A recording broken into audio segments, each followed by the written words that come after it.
Hai guys, nama aku Dewi. Halo semuanya, shalom.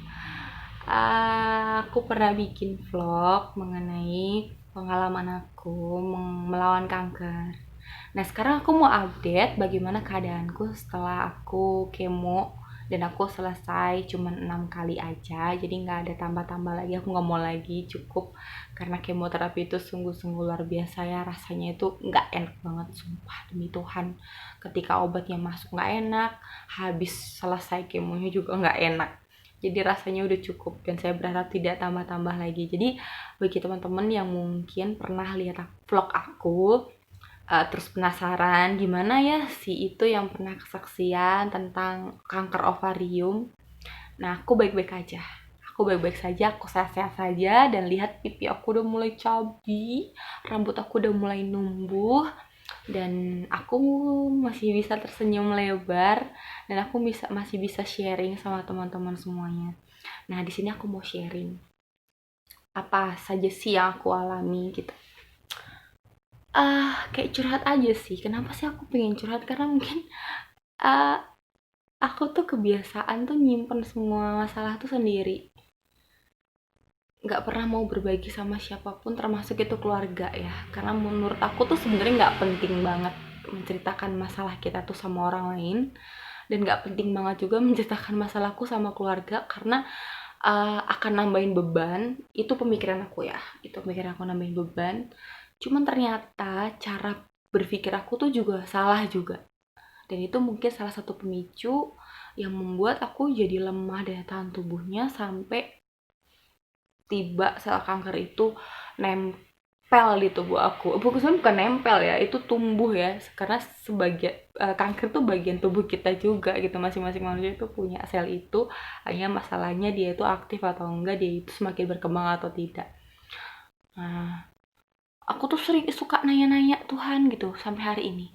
Kenapa ya Tuhan aku kena kanker? Kok Tuhan tuh tega banget? Dan aku tuh masih suka senewen, masih suka marah-marah sama Tuhan. Aku mah nggak bohong. Ya, aku bilang Tuhan tuh baik betul. Tapi aku juga nggak munafik dong kalau aku tuh manusia biasa yang punya kadar kesabaran gitu. Jadi aku tuh mau cerita tentang aku sedikit. Keluarga aku tuh keluarga nggak mampu. Kami 3 bersaudara di salah satu kota di Jawa Tengah. Bukan kota sih, kabupaten. Terus aku tuh kerja sebagai seorang guru. Tapi untuk mencapai titik pencapaianku menjadi guru tuh nggak mudah juga. Aku kuliah itu butuh perjuangan. Nggak, ya mungkin bagi sebagian orang juga ada yang sama seperti aku. Dan mungkin juga ada yang sebagian orang tuh kuliah itu tinggal dibiayain aja orang tuanya gitu. Nah, kalau aku tuh enggak.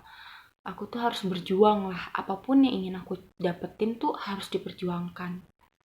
Dan tidak ada support yang gimana dari orang tua. Tapi aku yakin orang tuaku tuh pasti doain aku ya. Itu nggak boleh aku pungkirin. Itu pasti mendoakan aku. Nah, kehidupan keluarga juga masing-masing punya masalah kan. Dan salah satunya keluarga aku. Bapak sama ibu aku tuh hobinya berantem dulu. Itu yang kadang bikin aku stres ya. Bikin aku stres. Dan aku nih orangnya hobi sekolah. Aku paling seneng sekolah memang. Dan kayaknya pekerjaan guru itu paling cocok sama aku. Kenapa? Karena memang aku paling happy waktu di sekolah karena aku banyak temen. Aku bisa belajar, aku banyak aktivitas gitu, banyak pilihan yang bisa aku lakukan daripada aku di rumah ngedengerin bapak sama ibuku berantem karena nggak punya uang. Aduh, banyaklah perjalanan hidup. Aku pernah juga hampir mati karena kecelakaan. Jadi ini tangan aku, sorry, ini kepala aku tuh sobek, di sini juga sobek, tangan aku tuh bengkok yang sebelah kiri, kaki aku patah yang sebelah kanan atas bawah, operasi 3 kali. Jadi banyaklah kejadian-kejadian yang aku alami gitu. Nah, puncaknya itu ya mungkin setelah dewasa, kita tuh jadi semakin tertutup gitu. jadi semakin tertutup, jadi suka diem. Nah waktu aku kerja, pertama-tama kerja ya, habis kuliah aku kan ditempatin di salah satu kota sebelum di Bandung. Nah nggak tahu kenapa di kota itu tuh aku ngerasa aku dimusuhin sama teman-teman aku.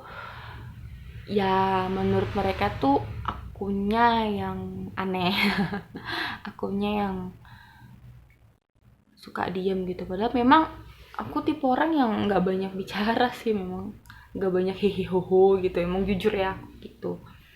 Tapi aku juga bukan tipe orang yang suka menceritakan masalahku tuh sama orang, ya cukup aja ada masanya kita tuh bercanda. Tapi emang aku lebih suka me time sih, lebih banyak me time. Nah kenapa aku sedih banget pada waktu itu, karena aku ngerasa jujur ya, aku nggak pernah musuhan sama orang. Mungkin kalau ada teman-teman aku yang di SMP, SMA bisa ngelihat vlog ini, kalian bisa buktikan gitu. Aku tuh nggak pernah musuhan atau nggak pernah perang dingin sama teman. Kalaupun marah ya sama teman gitu, kayaknya selesai gitu aja. Aku masih ingat waktu SMP aku nggak sengaja tuh ngejekin teman aku gitu. Dan endingnya aku minta maaf dan semuanya selesai dan kami berteman lagi gitu. Jadi emang nggak pernah yang kayak tiba-tiba kayak didiemin gitu, nggak pernah. Nah aku ngalamin itu gitu. Terus ditambah lagi pekerjaan aku tuh karirnya kurang bagus, kayak kurang apa ya, aku tuh ngerasa ada sesuatu lah yang terjadi di dalam pekerjaanku. Ya pasti semua orang pernah mengalami krisis. Krisis itu mungkin juga yang aku alami ya, krisis lah. Ditambah lagi hubungan aku sama teman spesial aku tuh sepertinya kurang mendapatkan lampu hijau.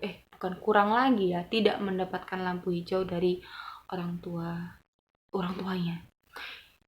Itu yang bikin aku juga makin insecure, makin kayak ngerasa aduh sedih banget gitu. Jadi kepikiran, terus nangis, terus setiap hari gitu. Pokoknya tuh sebelum aku mulai jatuh itu tuh tiap hari tuh hanya aku isi dengan nangis, jujur aja. Nangis, sedih gitu. Awalnya tuh ya udah sih, semua masalah tuh bisa teratasi gitu. Tapi ditambah lagi tuh kayak gini, aku juga waktu itu bingung kenapa aku tuh harus melanjutin S2. Memang beasiswa sih, tapi kan yang namanya beasiswa kan nggak full ya. Ada sebagian yang harus aku bayarkan, dan itu tuh selalu potong gaji. Sedangkan gaji aku tuh aja juga belum UMR kan.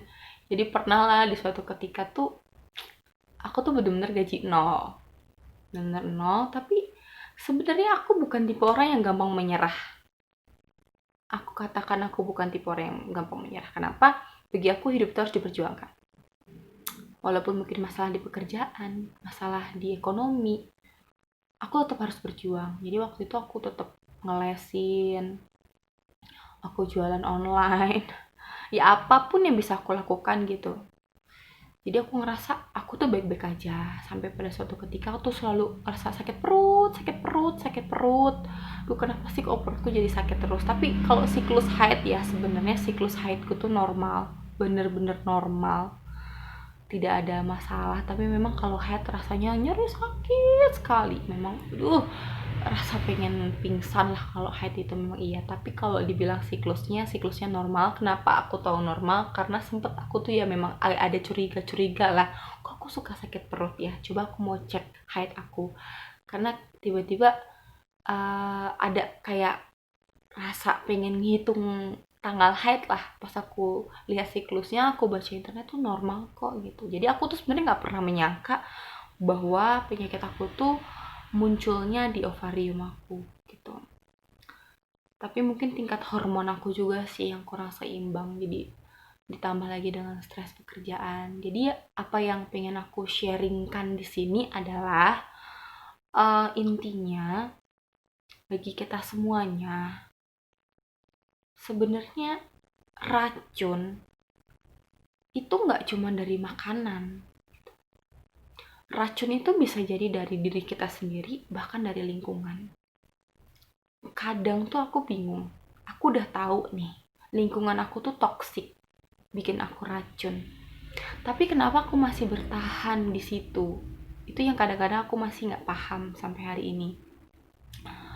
Terus kadang tuh kita tahu bahwa kita tuh udah dewasa, tapi terkadang kita suka memendam-mendam perasaan gitu, mendam walaupun jujur aku benar-benar mengatakan aku bukan tipe orang yang pendendam, sama sekali aku bukan tipe orang pendendam.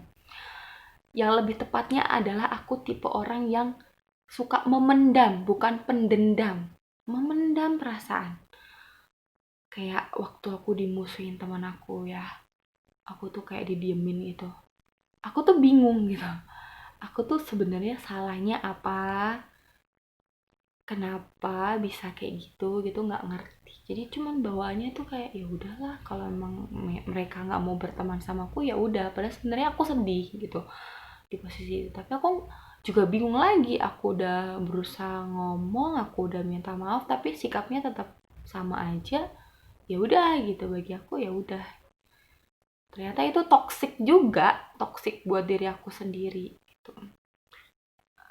Dan pekerjaan, aku nggak tahu lagi kalau masalah pekerjaan ya, tapi ini kayak kayak saranku aja sih, kalau emang kamu udah nggak nyaman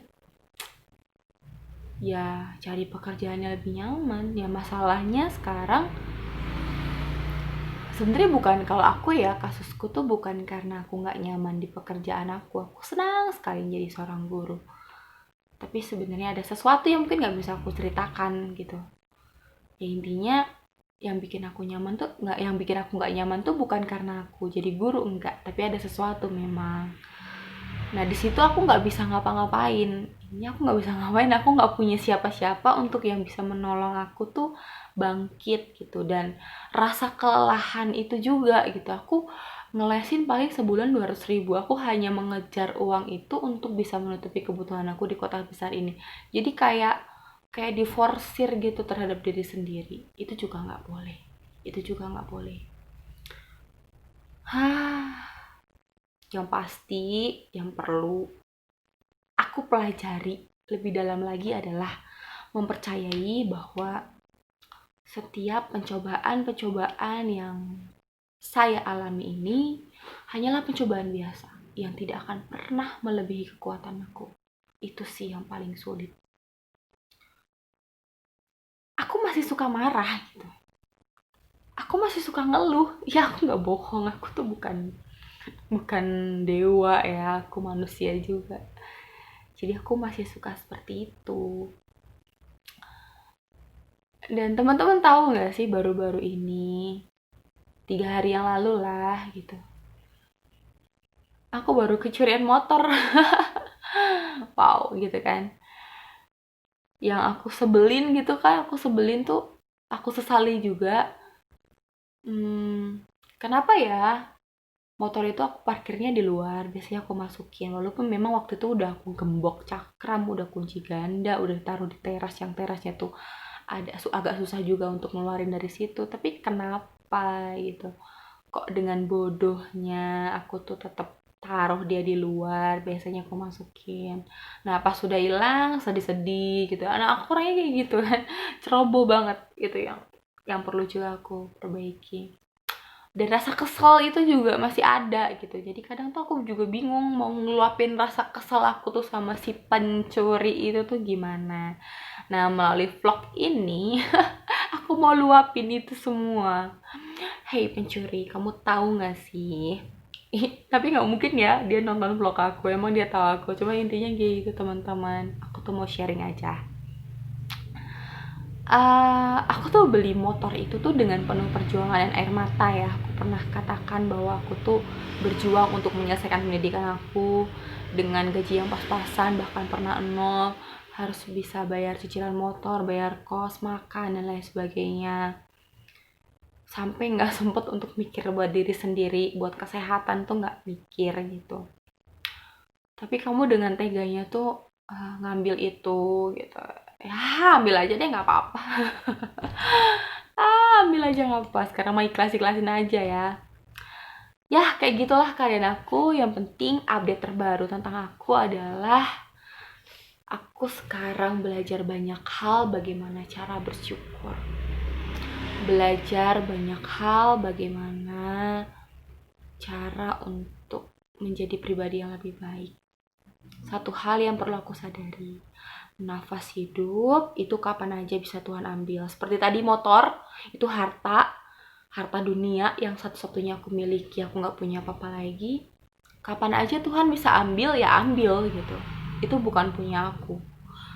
Walau kadang tuh masih ada juga loh, sempet aku kemarin tuh mikir kayak gini, Tuhan kok aku terus sih yang punya masalah gitu, sok-sokan banget ya, padahal semua orang juga punya masalah kali, nggak cuma aku. Tapi itulah ya warna-warni kehidupan, dan aku merasa hidup aku tuh sangat berwarna. Tidak ada satu hal pun yang sebenarnya patut aku untuk keluhkan sih. Jadi sekarang aku cuma senyum-senyum aja sih. Ya udahlah, mau gimana lagi. Yang penting sekarang aku masih punya pekerjaan, aku masih bisa makan, aku masih punya pakaian, aku masih punya teman, aku masih punya orang tua yang mendoakan aku, keluarga walaupun jauh. Jadi itu sih arti kata bersyukur, arti kata bersyukur yang lebih dalam. Menghargai diri sendiri, menghargai orang lain, dan tentu ya itu tadi, menghargai Tuhan yang sudah menciptakan saya. Nah itu curhatan aku hari ini. Aku sangat bersyukur. Intinya aku sedang mencoba bersyukur.